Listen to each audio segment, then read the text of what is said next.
Now, what is up here? I am not too sure, but it looks like I have a branching path. Okay. To the right,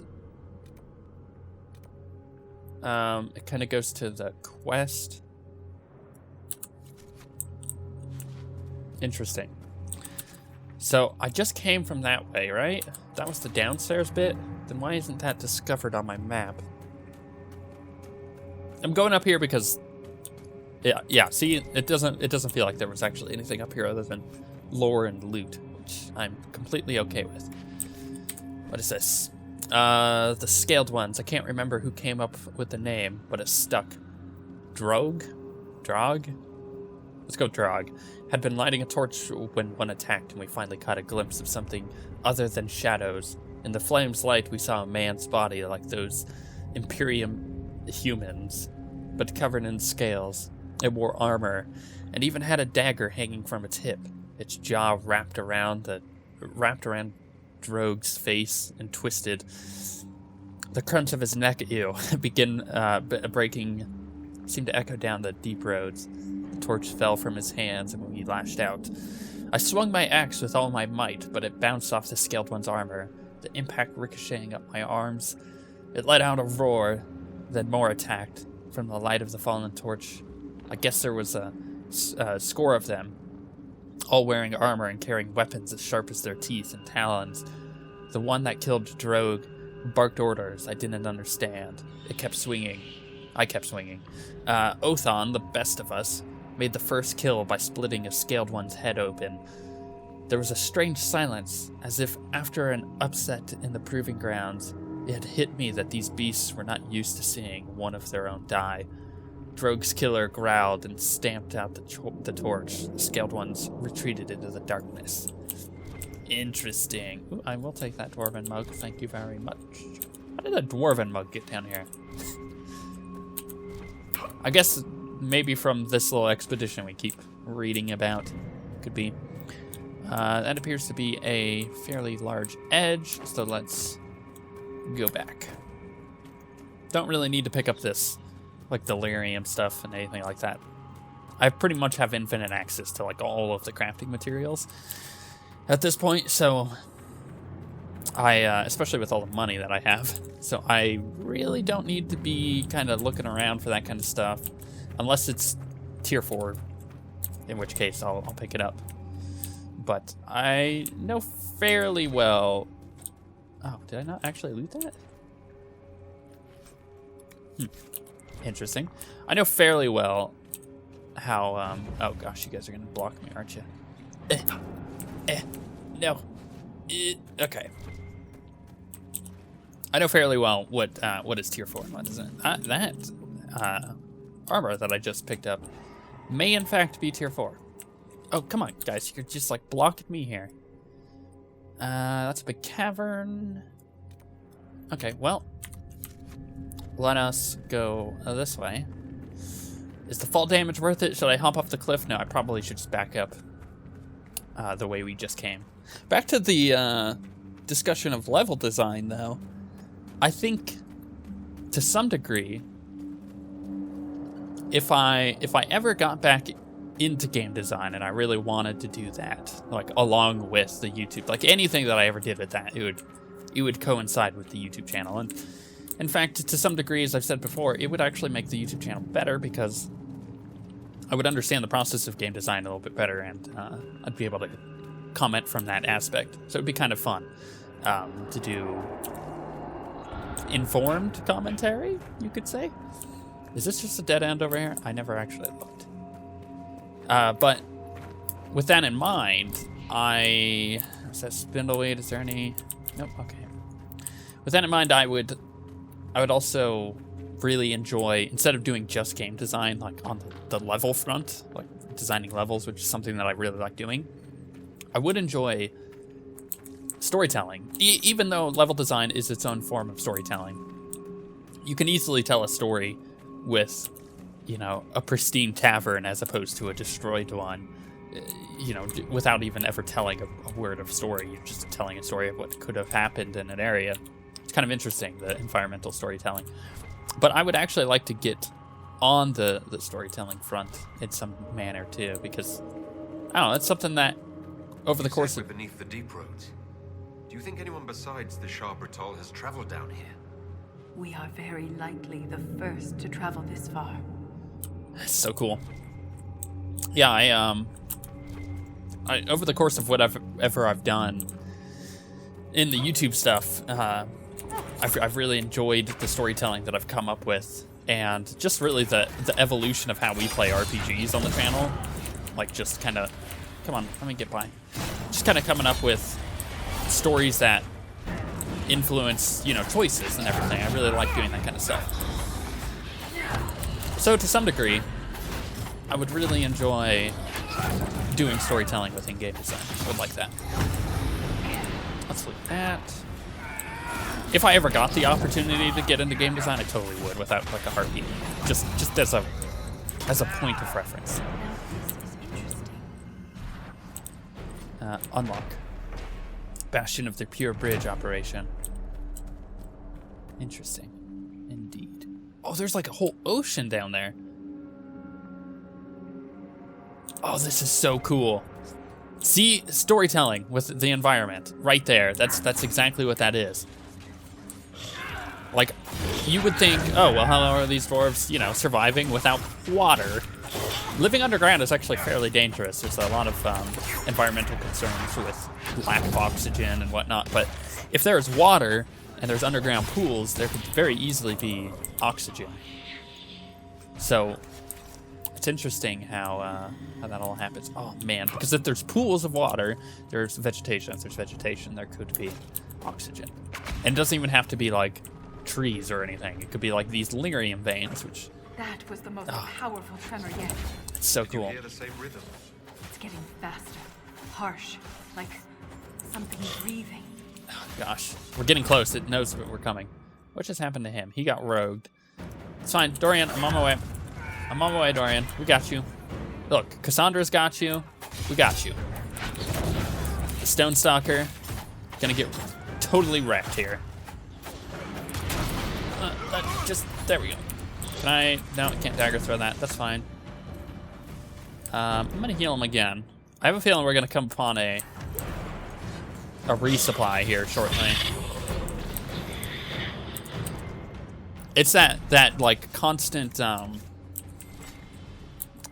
it's like a rhythm really that you get into when I have a feeling that these both are gonna connect down there. So. I should check up here first. Oh, because yeah, they're definitely not going to connect. Yeah, you get into like a rhythm with these levels that they design, where you expect, you know, the resupplies at certain points. Sometimes they do them a little too frequently. We're both children of the stone. Please stop. They do them a little too frequently, and you're like, I don't know how in the heck I possibly could spend this much potions, even though I'm playing Nightmare. But at the same time. They do a pretty good job pacing them out at a steady rate. I have a feeling we're gonna get a resupply here soon because of that. Just from my experience in messing with their like, I guess you could call them dungeons. Technically, like a dungeon run to some degree. Okay. I've still missing 2 Darkspawn Warrens. I don't actually know where that. Maybe it's from the stuff that I haven't unlocked through the war table and stuff like that. Oh, there's. I hate destroying these weapons. They're artifacts. We could learn from them. Yeah, we have no choice. It's the only way through the barriers. And that makes me think that this is the way to go. I'm gonna go the other way. I'm gonna see what the other way holds. There might be more weapons. I might find really anything that I actually need. Because this quest is like 12 different things that it keeps updating on, and I can't figure out what is updating on it because I keep forgetting what the original numbers were. But like, at least I know that the Darkspawn Warrens, I need 2 left. Because I verbally acknowledged that, and now it's just burned into my head. Need 2 more Darkspawn Warrens. Don't know where those are. Can I jump on you? Yeah, I'm almost certain that a lot of this stuff is, in fact, war table stuff. Let's take the bolter out. Come on, just a little bit more. There we go. It's so powerful. I'm really enjoying my rogue. It's like everything that I really wanted out of this character. Oop. Gosh, you keep getting just absolutely wrecked. And I think it was because he fell. Interesting. Because nothing's attacking him. And he went from like full health to almost dead. And I know that for a fact I could be a little more generous with my potion dealings. I've just learned through the process of playing Nightmare that I don't use many potions very often, or at least I try not to. I got that in that bad habit of saving them for like big creatures. Because oftentimes, like, imagine you're doing this DLC, for example. You come across an ogre, in Nightmare, you're gonna need your potions for that. So you tend to be a little stingy. And you use a lot of weapons, like these guard weapons. It certainly helps. That's why I'm so just like, okay then. That's why I'm so like on top of using the weapons that I currently have, or they provide a lot of guard, or like if you're a what's the class called? I don't remember. The like Knight Enchanter kind of thing. If you can generate barrier on yourself, like that's really powerful. Stuff like that. It's really good to have. What's this? Take. Our bodies screamed for rest, but Othon pushed forward. Now that he'd seen the enemy, our commander wanted to use the Scaled One's tactics against them, go on the offensive. He left guards with the wounded and led the rest of the company to scout ahead where the Scaled Ones were hiding. After marching in darkness for days, we finally saw an amber light flickering in the distance. Othon signaled everyone to hold and waved from me forward with him. We proceeded slowly, wary of possible guards. Othon nodded, toward an overlook. I climbed up with bated breath, terrified that the Scaled Ones would hear the echo of my boots scraping against the stone. I felt little relief when we reached the top. Oh, what was it? I must know! This is getting way better. It's also really dark in here, yet again. I'll take all of that. What's my inventory looking like? 48 out of 90. We still got plenty of space. How do I get that? Yeah. I cheated it. I don't know if that's the way I'm supposed to do it or not, but look, I got it. Also, once again, I'm not sure if this is the way I'm supposed to be going. What's the map look like? It looks like it definitely loops down over there. Don't know what's down over there. Where's our goal? Okay, it looks down over there. So I think we're going the right way if we're going the optional way. I like that. Bodies are still warm. Whoever's doing this can't be far. Oh, bodies, I see. I was like, I don't see any bodies. It's beast bodies. Oh, I like that. So I used a weapon and I brought it back down to 4 or 5. So instead of that being a quest... Okay, instead of that being a quest objective, that's more or less just a counter of the weapons that I have. I like that. Uh-oh. Darkspawn. You're behind the rituals. You are, and you shall die. Well, you were gonna... There you are. You shall die. Oh, come on. Why are you just in a perpetual state of death over here, Dorian? Let's boost you out. No, I want you to fade step. Fade step. Why are you having such an issue fade stepping? Thank you. Don't get it. Where am I? Okay, I'm just killing one of these, sure. I probably should not be killing one of these, and I should use this. Right, because Dorian's just getting whacked. I should probably heal him. Let's do that real quick. Let's do that. And in the process, it's fire. Did I fire? Fire. And it's bees. Come on, arcane horror. You shall die. Kinda destroying this guy right now, to be perfectly honest. That.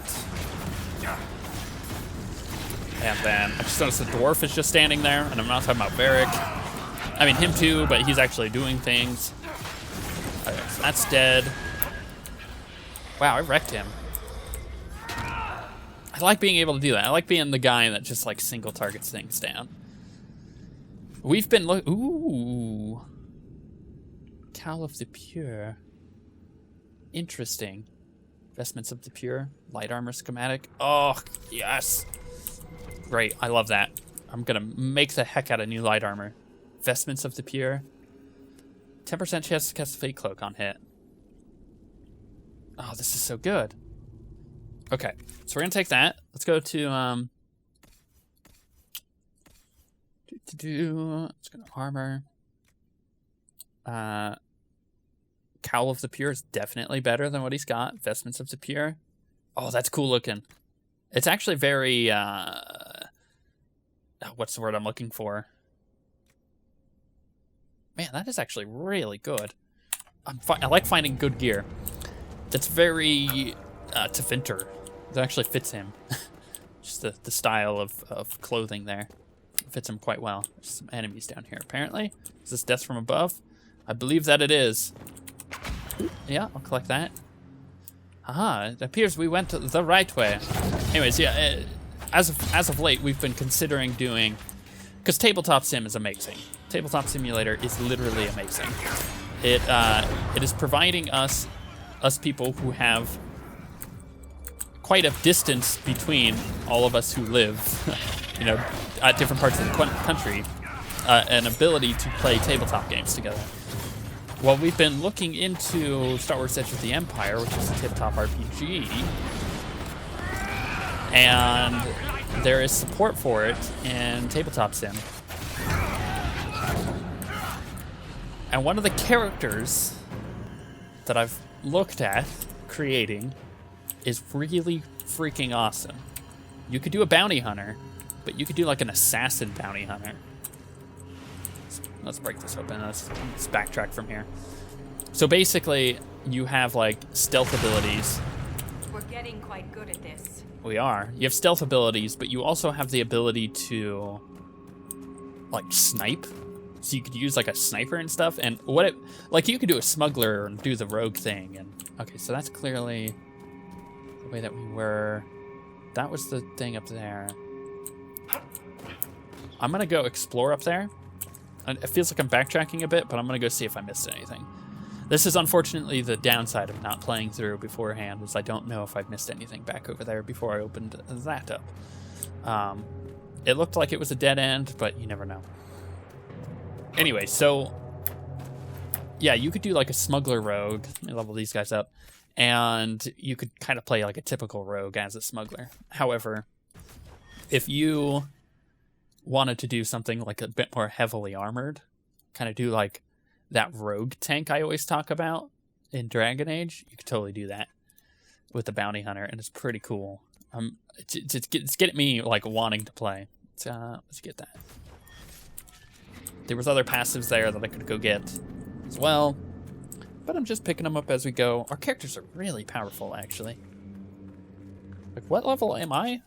27. It's crazy. That's actually really cool that I'm level 27 when you think about it. The furthest I had gotten before is like 24, maybe 26, something like that. The fact that I'm level 27, gets me excited. Because now I can have like really crazy combinations of passives. Dwarves is mentioned anywhere in the memories. If I had been prepared, Ren might still be alive. Hey, don't blame yourself. It's easy to blame ourselves when we lose a friend, Volta. But it's not your fault. I was so focused on the Titan.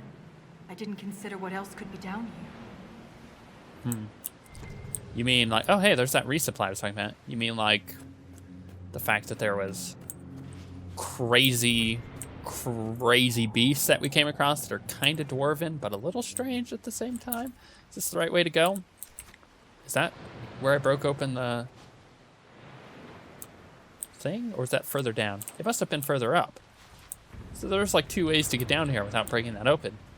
Interesting. That feels kind of, in a weird way, like very Metroidvania. Metroidvania is what I meant to say, but that's not what came out. Is this some kind of like... Okay, this is where the barrier was, right? Because we came down from... Okay, cool. Yeah, I'm just making sure we're on the same page here. I've explored everything around this area, and now I can just push forward and kill whatever dwarves were down here that I had just saw.